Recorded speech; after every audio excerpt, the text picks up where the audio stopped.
इस लेक्चर में हम OCI, overseas citizen of India, NRI, non resident of India, इसके बारे में पढ़ेंगे डिटेल से। अभी रिसेंटली न्यूज़ में क्यों है? क्योंकि OCI के लिए राइट्स के लिए न्यू रूल बनाए होम मिनिस्ट्री ने, मतलब इसके अधिकार क्या क्या होंगे OCI के, तो सारा डिटेल में देखेंगे। पहले OCI और NRI होता क्या है, फिर उसके बाद हम देखेंगे दोनों में क्या डिफरेंस है, दोनों के क्या क्या पैरिटी हैं, समानताएं क्या हैं, और फिर हम देखेंगे जो अभी नए राइट बनाए हैं क्या क्या राइट अधिकार दिए गए हैं OCI को। तो इसे पढ़ते हैं, स्टार्ट करते हैं सबसे पहले OCI से। ओवरसीज सिटीजन ऑफ इंडिया, इसकी फुल फॉर्म होती है जी OCI का। ये क्या है? मिनिस्ट्री ऑफ होम अफेयर्स इसे डिफाइन करती है कि OCI कौन होते हैं। OCI वो पर्सन होते हैं, उन इंसान को बोलते हैं OCI। क्या है कि मान लो जी, जो a person who was a citizen of India on और आफ्टर 26 जनवरी 1950, मतलब जब हमारा संविधान इम्प्लीमेंट हुआ था जी, लागू हुआ था 26 जनवरी 1950 को, तो उस टाइम पे अगर कोई सिटीजन ऑफ इंडिया था और मान लो बाद में उसने किसी और कंट्री की सिटीजनशिप ले ली जी, नागरिकता ले ली, और किसी और कंट्री में जाके बस गया और वहाँ की नागरिकता ले ली उसने, लेकिन अब वो क्या है, वो पहले इंडिया का सिटीजन था इस डेट पे, तो वो एलिजिबल होता है, उसे OCI माना जाएगा। OCI क्या है जी, जैसे आपका आधार कार्ड होता है, पासपोर्ट होता है, जैसे आपका आधार कार्ड होता है, ऐसा ही कार्ड बना के देते थे इंडिया किसी पर्सन को OCI का, कि वो OCI है, ओवरसीज सिटीजन ऑफ इंडिया है, उसके बेनिफिट होते हैं जी। उन्हीं जो बेनिफिट और राइट अधिकार मिलते हैं उन्हीं के लिए अभी नोटिफिकेशन जारी किया होम मिनिस्ट्री ने। तो पहले हम समझ रहे हैं OCI समझ गए आप, कि कार्ड दे देते हैं जी, OCI हो गया जी। किस किस को देते हैं ये, मतलब जो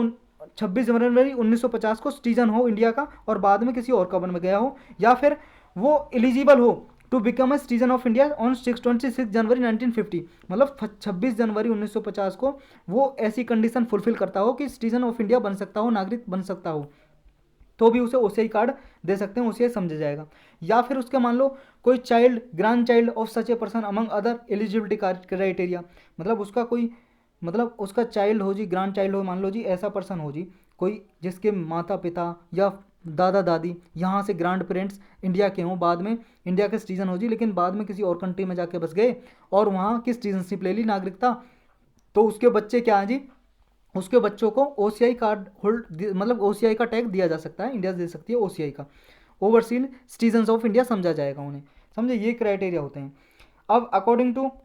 section A of OCI card rule, OCI card rule के सेक्शन सेक्शन 7 के A के अनुसार, अकॉर्डिंग मतलब 7 जो 7A है उसके अकॉर्डिंग क्या है, होम मिनिस्ट्री ने ये भी रूल जारी कर रखे हैं कि अगर कोई मान लो सिटीजन, नागरिक पाकिस्तान और बांग्लादेश का है, या उसके पेरेंट्स या ग्रैंड पेरेंट्स बांग्लादेश के हैं, तो उसे क्या है OCI कार्ड नहीं दिया जाएगा, उसे ओवरसीज सिटीजन ऑफ इंडिया नहीं समझा जाएगा। ये 2005 में गवर्नमेंट ने रूल, ये कैटेगरी इंट्रोड्यूस की कि अगर पाकिस्तान और अफगानिस्तान से कोई भी रिलेशन है ना आपका, आपके माता पिता वहाँ से हैं या ग्रैंड पेरेंट्स वहाँ से, दादा दादी वहाँ से हैं, या फिर आप भी वहाँ के हो, तो नहीं होगा जी भाई साहब, फिर नहीं मिलेगी आपको, चाहे भले ही आप पहले सिटीजन इंडिया के रहे हो और बाद में पाकिस्तान या बांग्लादेश के बन गए हो, तब नहीं मिलेगा आपको OCI कार्ड। तो पहले क्या है, गवर्नमेंट इंडिया ने ये सिटीजनशिप अमेंडमेंट एक्ट किया जी 2015 में, 2015 में। उससे पहले क्या था, 2 कार्ड देती थी ऐसे गवर्नमेंट, एक पर्सन ऑफ इंडियन ओरिजिन के नाम से PIO के नाम से, और एक OCI के नाम से, लेकिन दोनों ये 2015 में, 2015 में संशोधन किया सिटीजनशिप एक्ट में, और इन दोनों को मर्ज कर दिया गया, मिला दिया गया, अब एक ही कार्ड होता है जी OCI का। अब NRI क्या होते हैं जी, इन्हें समझते हैं। NRI क्या होते हैं जी, NRI होते हैं नॉन रेजिडेंट इंडियन। ये क्या होते हैं, ये इंडिया के सिटीजन ही होते हैं, सिटीजन नागरिक ही होते हैं, लेकिन बाहर कंट्री में जाके कुछ दिन के लिए चले जाते हैं ये, और वहाँ पे एम्प्लॉयमेंट के लिए, रोजगार के लिए या फिर पढ़ाई करने के लिए, एजुकेशन के लिए चले जाते हैं ये लोग, लेकिन होता है इंडिया के सिटीजन ही है। तो ये आउटसाइड इंडिया रहने लगते हैं जी, ये सिटीजन ऑफ इंडिया ही होते हैं। और ये जी जो इंडियन सिटीजन होते हैं, कब उसे NRI माना जाता है, तब वो एटलीस्ट 183 डेज के लिए इंडिया से आउटसाइड रहे, इंडिया से बाहर रहे जी। अगर 183 दिन से ज़्यादा बाहर रहे तो उसे NRI डिक्लेयर कर देते हैं जी, चाहे एम्प्लॉयमेंट के लिए रहे, रोजगार के लिए, नौकरी कर रहा हो किसी कंपनी में, या फिर एजुकेशन के लिए कहीं से डिग्री वगैरह कर रहा हो, डिप्लोमा कुछ भी कर रहा हो। NRI को वोटिंग राइट होता है जी, ये याद रखना। जो OCI होते हैं ना, उन्हें वोटिंग राइट नहीं होता, मतलब हमारे यहाँ पे वो वोट नहीं कर सकते इलेक्शन में OCI, overseas citizen of India, लेकिन NRI होते हैं वो वोट कर सकते हैं। और ये राइट दिया कब, 2011 में दिया जी ये गवर्नमेंट ने इन्हें, पहले इन्हें भी राइट नहीं था कि आप बाहर रहते हो आपको वोटिंग का अधिकार नहीं है, लेकिन 2011 में इन्हें अधिकार दिया गया, और ये यहाँ पे जब इलेक्शन होगा यहीं पे आके वोट कर सकते हैं। लेकिन अभी गवर्नमेंट जो क्या है प्रपोजल रख रही है, इलेक्शन कमीशन ऑफ इंडिया ने सजेशन किया था रिकमेंड की थी कि प्रॉक्सी वोटिंग दी जाए इन्हें। प्रॉक्सी वोटिंग का मतलब है कि वहीं पर रह के ये पोस्टल बैलेट के जरिए वोटिंग कर सकें। तो हमने ये न्यूज़ में भी पढ़ा था जी, जब रिसेंटली न्यूज़ में था। अब एनआरआई इंजॉय करते हैं वोटिंग राइट, और उन्हें क्या है, जैसे मान लो ये एनआरआई यहाँ पे कोई इनकम जनरेट कर रहे हैं, यहाँ पे अगर मान लो कोई इनका बिजनेस चल रहा है कुछ भी इंडिया में, तो जो भी इनकम होती है उस पर इनकम टैक्स भी देना पड़ता है जी इन्हें, जैसे रेजिडेंट इंडियन देते हैं कोई भी। और एनआरआई के इसके लिए एक टेक्निकल क्वालिफिकेशन है जी, टैक्सेशन पर्पज़ के लिए और इन्वेस्टमेंट पर्पज़ के लिए अलग से। लेकिन जो एनआरआई है जी, ये मान लो अगर फॉरेन सिटीजनशिप ले ले, मान लो एनआरआई विदेश में रह रहा है और वहाँ की कंट्री की किसने सिटीजनशिप ले ली, नागरिकता ले ली, समझे, तो फिर क्या है, इंडिया की जो सिटीजनशिप है वो कैंसिल हो जाएगी, फिर इन्हें ये अधिकार नहीं मिलेंगे, क्योंकि इंडिया अलाउ नहीं करता, जो इंडियन कॉन्स्टिट्यूशन है does not allow dual citizenship, मतलब दोहरी नागरिकता की अनुमति नहीं देता हमारा भारतीय संविधान। तो इनकी इंडियन सिटीजनशिप कैंसिल हो जाएगी, जब ये ले लेंगे किसी और कंट्री की सिटीजनशिप ऑटोमेटिकली कैंसिल हो जाएगी, क्योंकि person can not hold India as well as foreign citizenship simultaneously, क्योंकि कोई भी ऐसा पर्सन इंडिया और विदेश की किसी विदेशी कंट्री की एक साथ, साइमल्टेनियस का मतलब है एक साथ किसी की सिटीजनशिप नहीं ले सकता, दो कंट्री की, इंडिया की तो नहीं ले सकता, कोई और कंट्री अलाउ करती हैं जी बहुत सारी, लेकिन इंडिया अलाउ नहीं करता डुअल सिटीजनशिप, ये याद रखना है, India does not allow dual citizenship. अब ये फॉरेनर क्या होता है जी, फॉरेनर मतलब विदेशी। देखो जी, इसके लिए फॉरेनर एक्ट बनाया गया 1946 का, 1946 का एक्ट है जी, फॉरेनर एक्ट 1946 का, जिसके अकॉर्डिंग फॉरेनर को डिफाइन किया गया है। फॉरेनर वो पर्सन है जो इंडिया का सिटीजन नहीं है, इंडिया का सिटीजन नहीं है और ओसीआई भी नहीं है जी, ओसीआई भी नहीं है, मतलब वो इंडिया का कोई भी रिलेशन नहीं है जी, ना तो उसके पेरेंट्स ग्रैंड पेरेंट्स इंडिया के थे, ना ही कोई भी ओरिजिन नहीं है इंडिया से, तो वो सब बाकी के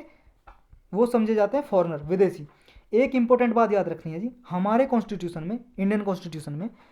आर्टिकल 15, 16, 19, 21 और 30 ये ओनली सिटीजन ऑफ इंडिया के लिए ही गारंटीड है, मतलब सिर्फ इन्हें एंजॉय कर सकता है जी अगर आप इंडिया के सिटीजन हो, तभी आपको आर्टिकल 15 के अंतर्गत जो भी आपको राइट दिए हैं, मौलिक अधिकार, फंडामेंटल राइट आपके लिए हैं सिर्फ। 16 के अंदर, 19 के अंदर right to speech and freedom, 29 के अंदर कल्चरल फ्रीडम, जो freedom of cultural and education right है वो आपको 29, 30 के अंदर सिर्फ सिटीजन ही इंजॉय कर सकता है, ये फॉरेन के लिए अवेलेबल नहीं है, फॉरेनर है जो, मतलब विदेशी नागरिक के लिए ये राइट, फंडामेंटल राइट अवेलेबल नहीं है, लेकिन बाकी के जो सारे राइट हैं वो अवेलेबल है फॉरेनर के लिए भी, जैसे आर्टिकल 14, 20 हो गए, ये सारे राइट फॉरेनर जो विदेशी है वो इंजॉय करता है जी, और सिटीजन तो इंजॉय करता ही जी, सिटीजन के लिए तो अवेलेबल है ही सारे राइट, लेकिन फॉरेनर के लिए ये राइट अवेलेबल नहीं है, ये सिर्फ सिटीजन के लिए अवेलेबल है। 15, 16, 19, 29 और 30 ये आपको याद रखने हैं, ये सारे राइट जो भी हैं, ये पूछा भी जा चुका है कई सारे पीएससी एग्जाम में।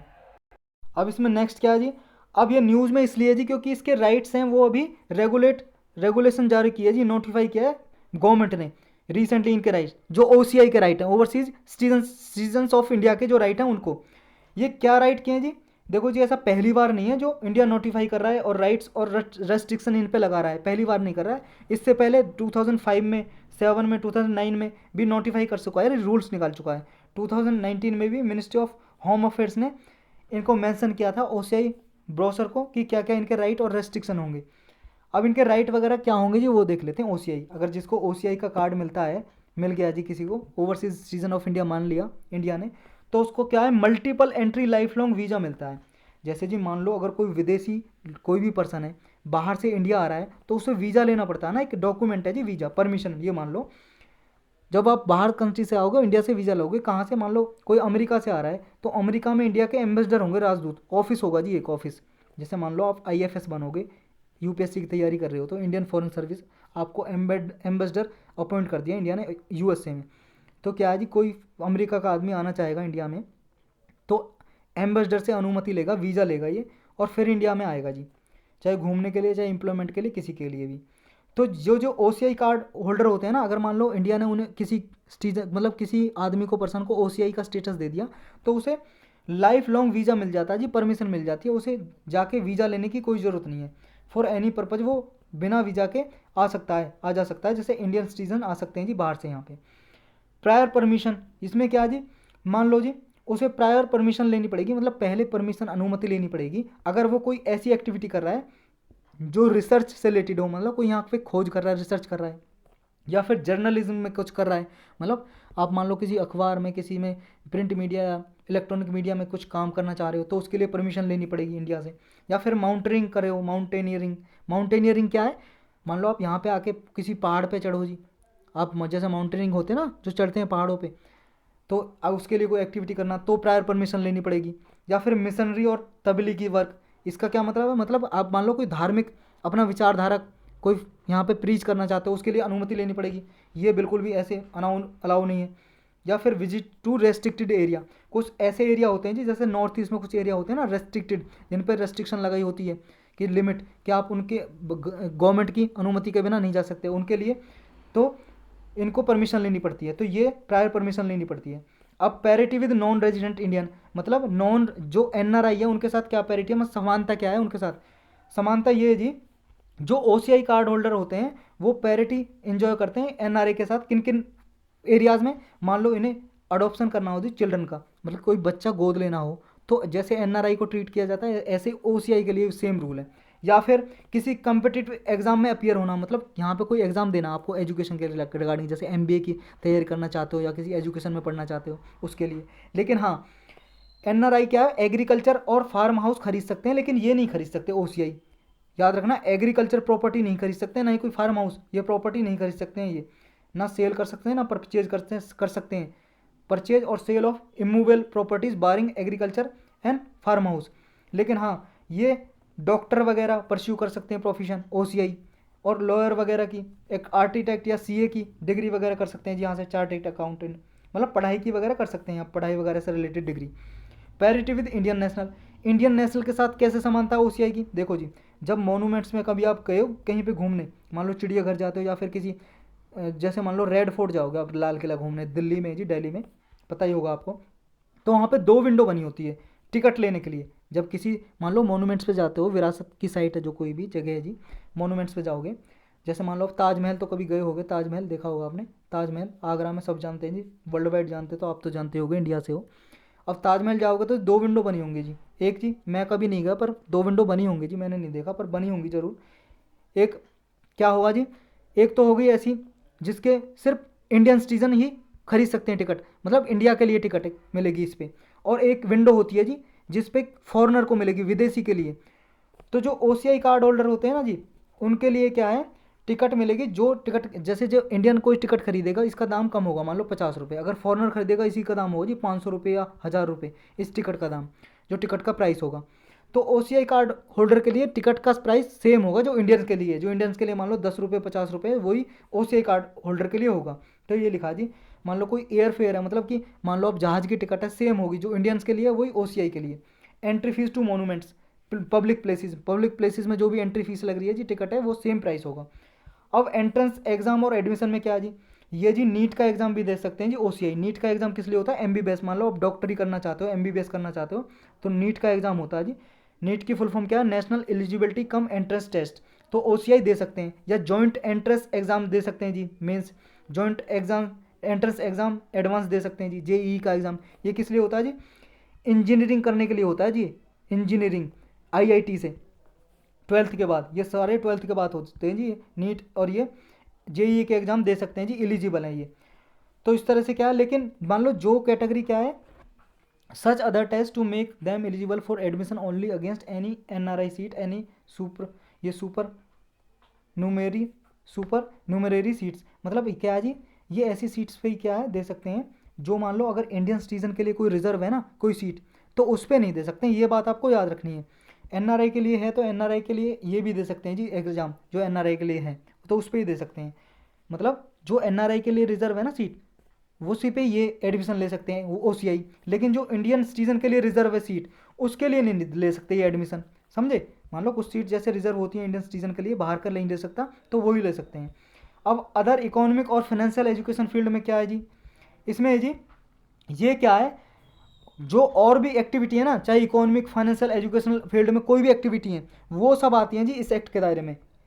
फॉरेन एक्सचेंज मैनेजमेंट एक्ट 1919 का है जी, ये सारे इस एक्ट के थ्रू बाकी की एक्टिविटी में जो सब ऊपर फैसिलिटी दी है उनको छोड़ के बाकी की एक्टिविटी में ओसीआई को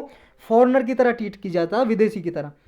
सबको। अब एग्जाम्पन क्या क्या मिली हुई है जी इनको, एग्जाम्पशन मतलब छूट क्या क्या मिली हुई है, छूट मिली हुई है जी। जैसे मान लो जी कोई फॉरेनर आएगा विदेशी, तो उसको क्या रजिस्टर कराना पड़ता है अगर 180 डेज से ज़्यादा वो रहेगा इंडिया में। लेकिन इनको क्या जी रजिस्टर नहीं कराना पड़ता। कहाँ पर रजिस्टर कराना पड़ता है, मान लो एयरपोर्ट वगैरह पे ऑफिस होते हैं जी, जिन्हें बोलते हैं FRRO, foreigners regional registration officer. तो वहाँ पे अगर इंडिया में रहना चाहता है कोई 180 डेज से ज़्यादा तो रजिस्टर कराना पड़ता है। लेकिन OCI कार्ड होल्डर होते हैं ना, उन्हें कोई रजिस्टर नहीं कराना पड़ता। और NRI को तो बिल्कुल नहीं कराना पड़ता, क्योंकि वो तो इंडिया के सिटीजन नहीं है ना जी, बाहर गए थे वो, उन्हें कोई रजिस्टर कराना नहीं पड़ता। लेकिन फॉरनर आता है अगर 180 डेज, मोर देन 180 डेज से ज़्यादा वो यहाँ पर रहना चाहता है लॉन्ग टर्म के लिए, तो FRRO में रजिस्टर कराना पड़ता है, लेकिन OCI को नहीं कराना पड़ता। अब OCI के लिए और रेस्ट्रिक्शन क्या जी, क्या क्या इनको मतलब बाध्य